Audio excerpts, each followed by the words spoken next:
Hello students, welcome back to my channel. अगर आपने अभी तक मेरे चैनल को सब्सक्राइब नहीं किया है तो जल्दी से चैनल को सब्सक्राइब कर लीजिए। और आज के वीडियो में हम होम मैनेजमेंट का एक नया टॉपिक शुरू करने जा रहे हैं जो कि है डिसीजन मेकिंग इन फैमिली। ये इस टॉपिक की क्लास 1 है। तो चलिए टॉपिक को शुरू करते हैं। डिसीजन मेकिंग इन फैमिली का मतलब क्या होता है? डिसीजन मेकिंग जो वर्ड है, डिसीजन मेकिंग मतलब फैसला लेना, राइट। ये एक क्रूशियल एस्पेक्ट होता है फैमिली का एंड उसके मैनेजमेंट का। प्रॉब्लम्स में arise at any point of the management. कई बार क्या होता है, बहुत सारी मुश्किलें आ जाती हैं जब हम मैनेजमेंट करते हैं अपने घर में of the family in order to solve the problem. उस प्रॉब्लम से बाहर निकलने के लिए, उस प्रॉब्लम को सॉल्व करने के लिए हमें राइट डिसीजन लेना होता है, has to be taken at the right time. सही समय पे हमें सही डिसीजन लेने होते हैं and this needs a knowledge on decision making. इसीलिए इस टाइम पे हमें किसकी नॉलेज ज़रूरी है? डिसीज़न मेकिंग की नॉलेज ज़रूरी होती है कि हमें डिसीज़न मेकिंग की नॉलेज हो, उसके कैरेक्टरिस्टिक्स की नॉलेज हो और how to simplify the work, कैसे हमने काम को सिंप्लीफाई करना है, इसकी नॉलेज हो। With that of time management, हमें टाइम मैनेजमेंट की नॉलेज होना भी बहुत ज़्यादा ज़रूरी होता है। सिंपल वर्ड्स में कहें तो डिसीजन मेकिंग को आप डिफ़ाइन कर सकते हैं एक चॉइस जिसके आप, इसमें क्या होता है, आपके पास बहुत सारे अल्टरनेटिव्स होते हैं और उन अल्टरनेटिव्स में से आपको एक अल्टरनेटिव चूज़ करना होता है और it's the process of choosing the best alternative. Decision making एक ऐसा प्रोसेस होता है जहाँ पे आप बेस्ट अल्टरनेटिव को चूज़ करते हो ताकि आप अपने ऑब्जेक्टिव्स या गोल्स तक पहुँच सकें। While managing the family resources, जब आप अपने फैमिली के रिसोर्सेज को मैनेज करते हो इन अकॉर्डिंग्स टू इट्स अवेलेबिलिटी, कि जितने भी रिसोर्सेज हैं वो आपके पास अवेलेबल हैं, उसके बेसिस पे हम मैनेजमेंट करते हैं and to satisfy the needs of the family members. और फैमिली मेम्बर्स के नीड्स को सेटिस्फाई करने के लिए हम अपने जो रिसोर्सेज अवेलेबल होते हैं उनका मैनेजमेंट करते हैं। इट इज़ क्वाइट कॉमन कि प्रॉब्लम ऑकर हो सकती है जब हम मैनेजमेंट करते हैं। एट द सेम टाइम उसी वक्त हमें क्या करना होता है, डिसीजन मेकिंग करनी होती है। डिसीजन मेकिंग अपने आप भी टेक प्लेस करती है silently in the family, but कई बार हमें खुद भी डिसीजंस लेने होते हैं, इसलिए हमें डिसीजन मेकिंग क्या होता है ये पता होना चाहिए। कैसे हमने अपने टाइम को मैनेज करना है ये भी हमें पता होना चाहिए। डिसीजन मेकिंग क्या करती है, मदद करती है एक इंसान को जानने में कि what they know to get, कि मतलब वो क्या चाहते हैं, व्हाट दे वांट, वो क्या चाहते हैं, उन्हें क्या करना चाहिए टू गेट गुड डिसीजन। एक अच्छा डिसीजन लेने के लिए एक home maker should know themselves, उनको अपने आप के बारे में पता होना चाहिए, अपने वैल्यूज़ के बारे में पता होना चाहिए और अपने एबिलिटीज़ के बारे में पता होना चाहिए।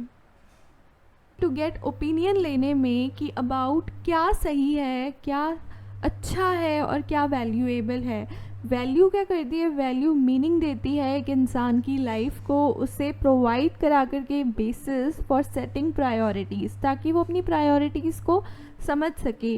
वैल्यू ऑल्सो गिव डायरेक्शन, एक इंसान को दिशा भी दिखाती है। वैल्यू एक होम मेकर को डायरेक्शन भी दिखाती है ताकि वो डिसाइड कर सके कि कौन से गोल्स और एक्शंस उसके लिए ज़्यादा इम्पॉर्टेंट है और कौन से गोल्स और एक्शन उसके लिए कम इम्पॉर्टेंट है। अगर एक होम मेकर को अपने फैमिली के वैल्यूज़ पता होते हैं तो वो उसको मदद करते हैं नेसेसरी डिसीजंस लेने में एंड वो ऑल्सो नो कि कौन सा एक्शन हमें चाहिए, मतलब हमें किस तरीके से एक्ट करना है ताकि हम अपने गोल को अचीव कर सकें। मैनेजमेंट प्रोसेस एक एवर गोइंग प्रोसेस है, वो कभी रुकता नहीं है, which is directly related to decision making. जो मैनेजमेंट का प्रोसेस होता है वो डायरेक्टली डिसीजन मेकिंग के प्रोसेस से रिलेटेड होता है। Decision making is the heart of management. Decision making क्या है? डिसीजन मेकिंग हार्ट है मैनेजमेंट प्रोसेस का। एक गुड होम मेकर वही होता है जिसको प्रॉपर मेंटल, जो अपनी प्रॉपर मेंटल एबिलिटी को अच्छे से यूज़ करता है, अपनी नॉलेज को अच्छे से यूज़ करता है। एसेंशियल इन्फॉर्मेशन उसके पास अवेलेबल होती है कि उसको कौन सा अल्टरनेटिव चूज़ करना चाहिए ताकि उसकी पर्टिकुलर प्रॉब्लम जो है वो सॉल्व हो जाए। उसके बाद कुछ डेफिनेशंस हैं डिसीजन मेकिंग की। जॉर्ज आर टेरी के अकॉर्डिंग क्या है? डिसीजन मेकिंग सिलेक्शन है जो कि कुछ क्राइटेरिया पे बेस्ड होता है। फ्रॉम 2 और मोर पॉसिबल अल्टरनेटिव से हम, मतलब 2 या 2 से ज़्यादा अल्टरनेटिव्स हमारे पास अवेलेबल होते हैं और उनमें से हम बेस्ट अल्टरनेटिव चूज़ करते हैं कुछ क्राइटेरिया के बेसिस पे। ये जॉर्ज आर टेरी ने कहा है। उसके बाद वेबस्टर्स डिक्शनरी के अकॉर्डिंग डिसीजन मेकिंग क्या है? उनके अकॉर्डिंग डिसीजन मेकिंग एक्ट है, जहाँ पे डिटरमाइन किया जाता है इन वंस माइंड, एक इंसान के दिमाग में, मतलब एक ओपिनियन को लेकर के या कोर्स ऑफ एक्शन को लेकर के। उसके बाद पीटर ड्रकर के according what ever a manager does, जो भी कुछ मैनेजर करता है वो डिसीजन मेकिंग के थ्रू ही करता है।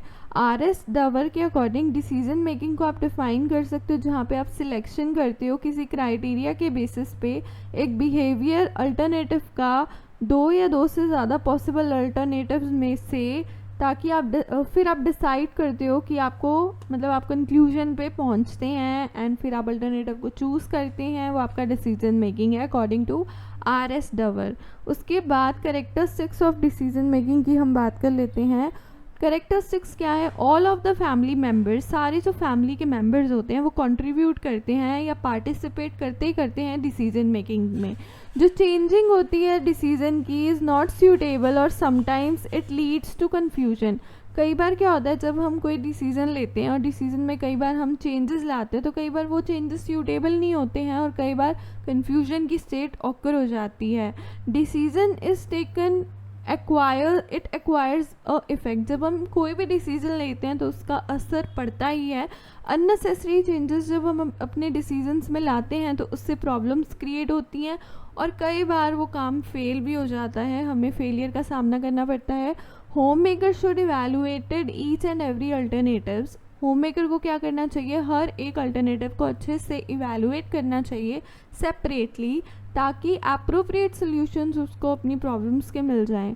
ईच एंड एवरी स्टेप जो होता है डिसीजन मेकिंग प्रोसेस का वो प्रॉपर होना चाहिए, देन ओनली तभी एक इंसान जो है अपने गोल तक पहुंच सकता है। डिसीजन मेकिंग इम्पॉर्टेंट स्टेप है मैनेजमेंट प्रोसेस का। ईच एंड एवरी स्टेप जो है मैनेजमेंट प्रोसेस का वो डिसीजन से ही डिटरमाइंड होता है। चाहे आप प्लानिंग कर रहे हो, कंट्रोलिंग कर रहे हो या इवैल्यूएशन कर रहे हो, आपको डिसीजन मेकिंग की ज़रूरत पड़ती है। थॉटफुल कंसीडरेशन ज़रूरी होता है डिसीजन मेकिंग में, क्योंकि वो एक मेंटल प्रोसेस है। प्रोसेस जो है डिसीजन लेने का वो एवर गोइंग प्रोसेस है, वो एक कॉन्टीन्यूस प्रोसेस है। जब आप अपने मेंटल एबिलिटीज़ का यूज़ करते हैं, इंटेलिजेंस का यूज़ करते हैं, ये सारे स्किल्स होते हैं एक होम मेकर के और ये बहुत ज़्यादा ज़रूरी होते हैं डिसीजन मेकिंग में, क्योंकि ये एक मैनेजर को मदद करते हैं अपने गोल्स को अचीव करने में। डिसीजन डिपेंड करता है सिचुएशन सर्कमस्टेंसेस के बेसिस पे। One decision is not enough for all problem. हर एक प्रॉब्लम के लिए या फिर सारी प्रॉब्लम्स के लिए एक ही डिसीजन जो होता है वो इनफ नहीं होता है, या बहुत सारे सिचुएशंस में हम एक ही डिसीजन नहीं ले सकते हैं। एसेंशियल एलिमेंट जो है डिसीजन मेकिंग का वो टाइम है। Change of time situation will also need to change the decision. कई बार क्या होता है, टाइम और सिचुएशन के हिसाब से भी हमें अपने डिसीजन को बदलना पड़ता है। अब हम कुछ इंपॉर्टेंट फैक्ट्स की बात कर लेते हैं। Decision making is so important. Decision making इतना इम्पॉर्टेंट क्यों है? क्योंकि वो मदद करता है एक इंडिविजुअल को, एक इंसान को आइडेंटिफाई करने में और चूज़ करने में अल्टरनेटिव्स को प्रिंसिपल के बेसिस पे एंड प्रेफरेंसेस के बेसिस पे ऑफ डिसीजन मेकर।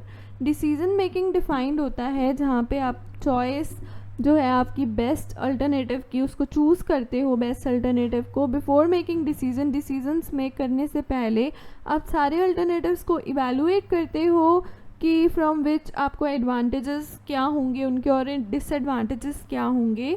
कुछ स्टेप्स इन्वॉल्व होते हैं डिसीजन मेकिंग प्रोसेस में। जब आप डिसीजन मेकिंग करते हैं तो कुछ स्टेप्स का आपको ध्यान रखना होता है। सबसे पहले हम यहाँ पे प्रॉब्लम एनालिसिस करते हैं, ये जानते हैं कि प्रॉब्लम क्या है, फिर हम अल्टरनेटिव्स को सर्च करते हैं, फिर हम डिफरेंट अल्टरनेटिव्स को इवैल्यूएट करते हैं, डिसीजन लेते हैं, फिर अपने डिसीजन को इम्प्लीमेंट करते हैं और फीडबैक का भी ध्यान रखते हैं।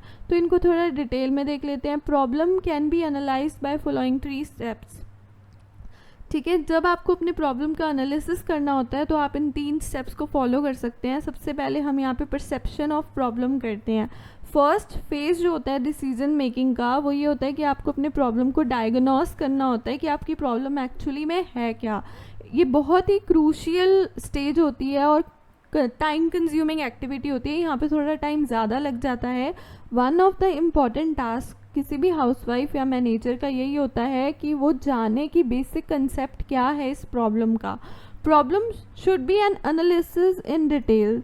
प्रॉब्लम को हमें डिटेल में एनालाइज करना होता है। जो होम मेकर होते हैं शुड हैव एडिक्वेट नॉलेज होनी चाहिए उनके पास में प्रॉब्लम सॉल्विंग एक्टिविटी के बारे में कि आपको कैसे प्रॉब्लम को सॉल्व करना है। अदरवाइज़ अगर आपके पास नॉलेज नहीं होती है तो आपको समझ नहीं आती है एंड आपकी अंडरस्टैंडिंग प्रॉपर नहीं हो पाती है, तो जो प्रॉब्लम है और जो होम मेकर है दोनों ही एक प्रॉब्लमैटिक सिचुएशन को सफ़र करते हैं। उसके बाद है आइडेंटिफिकेशन ऑफ प्रॉब्लम। पहले हम प्रॉब्लम को डिटेल में देखते हैं कि एक्चुअली में प्रॉब्लम है क्या, उसके बाद हम प्रॉब्लम को आइडेंटिफाई करते हैं, डिफ़ाइन करते हैं हम अपनी प्रॉब्लम को किसी भी सोल्यूशन पे पहुंचने से पहले। डिफ़ाइन करना अपनी प्रॉब्लम को ये बहुत इंपॉर्टेंट टास्क होता है। बिफोर गेटिंग द सोल्यूशन को पाने से पहले एक इंसान को रेशनली विजुअलाइज करना चाहिए अपनी प्रॉब्लम को, तभी वो परफेक्ट सोल्यूशन ऑफ प्रॉब्लम पे पहुंच सकता है। फिर हम अपनी प्रॉब्लम को भी एनालाइज करते हैं। जो प्रोसेस होता है एनालिसिस ऑफ प्रॉब्लम का वो भी बहुत ज़्यादा इंपॉर्टेंट होता है। डिफ़ाइन करने के बाद में एक जो होम मेकर होता है उसको एनालाइज करना चाहिए अपने प्रॉब्लम को। फिर है कि ये इंक्लूड करते हैं कुछ स्टेप जो एनालिसिस ऑफ प्रॉब्लम है कि आपको एरिया ऑफ कम्युनिकेशन यहाँ पे इम्पॉर्टेंट होता है। फिर क्या इन्फॉर्मेशन आपने कलेक्ट किया उसको देखा जाता है, किसको आपने कंसल्ट किया है ये भी देखा जाता है, और कौन क्या चीज़ को डिसाइड कर रहा है ये भी देखा जाता है जब हम किसी प्रॉब्लम को एनालाइज करते हैं। तो फिर उसके बाद में जो नेक्स्ट स्टेप है वो आ जाता है search for alternatives. Proper knowledge जो होती है रिसोर्सेज मैनेजिंग की वो रिक्वायर्ड होती है कि हम सही अल्टरनेटिव को चूज़ करें एंड कॉन्सिक्वेंसेस को फिर एक्सेप्ट भी करें कि मतलब हमने एक अल्टरनेटिव चूज़ कर लिया, उसके बाद जो रिजल्ट्स आ रहे हैं उसको हमें एक्सेप्ट भी करना चाहिए। और home maker should have the best thinking ability होनी चाहिए एक होम मेकर की या मैनेज करने की अल्टरनेटिव्स को, क्योंकि the more a home maker things, जितना ज़्यादा एक होम मेकर सोचेगा एक अल्टरनेटिव सोल्यूशन के बारे में, बेटर उसके चांस होंगे कि उसको बेस्ट सोल्यूशन मिल पाएगा। तो to make the best decision लेने के लिए मैनेजर हैज़ टू फाइंड, एक मैनेजर को बेस्ट अल्टरनेटिव चूज़ करना होता है सोल्यूशन का ताकि उसको सेटिस्फाइड रिज़ल्ट मिल सके। फिर होता है कि यहाँ पे अल्टरनेटिव्स का इवैल्यूएशन किया जाता है। जो इवैल्यूएशन का प्रोसेस है उसमें आपको एक्सपीरियंस की ज़रूरत होती है, नॉलेज की ज़रूरत होती है और प्रॉपर जजमेंट की भी ज़रूरत होती है। डिसीजन मेकिंग एक मेंटल असेसमेंट है हर एक अल्टरनेटिव का। जब आप इवैल्यूएशन करते हैं तो evaluation process generally cost alternate objective यहाँ पे कंसीडर किए जाते हैं। फिर होता है कि आपको बेस्ट सोल्यूशन का सिलेक्शन करना होता है। एक होम मेकर को बेस्ट जो अल्टरनेटिव होता है उसको चूज़ करना चाहिए after considering desirable undesirable consequences को। ये इन्वॉल्व करता है यहाँ पे economy factor, timing, limitation of resources, ये सारी चीज़ें भी आ जाती हैं। लॉजिकल जजमेंट यहाँ पे हमें यूज़ करना चाहिए अप्रोप्रिएट अल्टरनेटिव सिलेक्शन के लिए।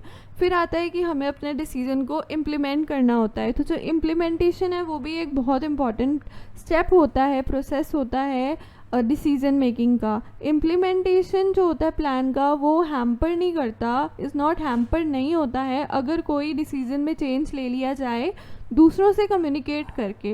During the process of implementation, जब हम इम्प्लीमेंटेशन करते हैं तो इफ़ेक्टिव कंट्रोल ज़रूरी होता है। दिस रिक्वायर्स, इससे क्या होता है क्विक एंड इमीडिएट डिसीजंस हमें मिलते हैं। If all the working members एक दूसरे से कोऑपरेट करते हैं चेंजिंग डिसीजन के टाइम पे भी तो इम्प्लीमेंटेशन सक्सेसफुल हो सकता है। फिर होता है कि हमें फॉलो अप या फीडबैक देना होता है डिसीजन में। तो this process of using feedback क्या करता है, आपके डिसीजन को एनालाइज करने में मदद करता है। ये आपको ये बताता है कि आपने डिसीजन सही लिया था या नहीं। ये बहुत ही एसेंशियल स्टेप है जहाँ पे आप इम्प्रूव मेथड भी यूज़ कर सकते हो अपने नेक्स्ट डिसीजन में। जब आपको फॉलो अप मिल जाता है एक प्लान के लिए एंड मोर अप्रोप्रिएट अल्टरनेटिव्स को आप फ्यूचर में अडॉप्ट कर सकते हैं। तो फॉलो अप जो फीडबैक है ये दोनों ही चीज़ें एक ही चीज़ है। और अगर आपको फॉलो अप या फीडबैक मिलता है तो आप नेक्स्ट जो आपके प्रॉब्लम का, आपको कभी प्रॉब्लम अराइज़ होती है, ऐसी सिचुएशन अराइज़ होती है, तो आप बेस्ट अल्टरनेटिव्स और ज़्यादा अच्छे तरीके से चूज़ कर सकते हैं। सो अगर आपको वीडियो अच्छे लगे तो वीडियो को लाइक करना, शेयर करना ना भूलिएगा, चैनल को सब्सक्राइब करना ना भूलिएगा एंड बेल नोटिफिकेशन को दबाना ना भूलिएगा।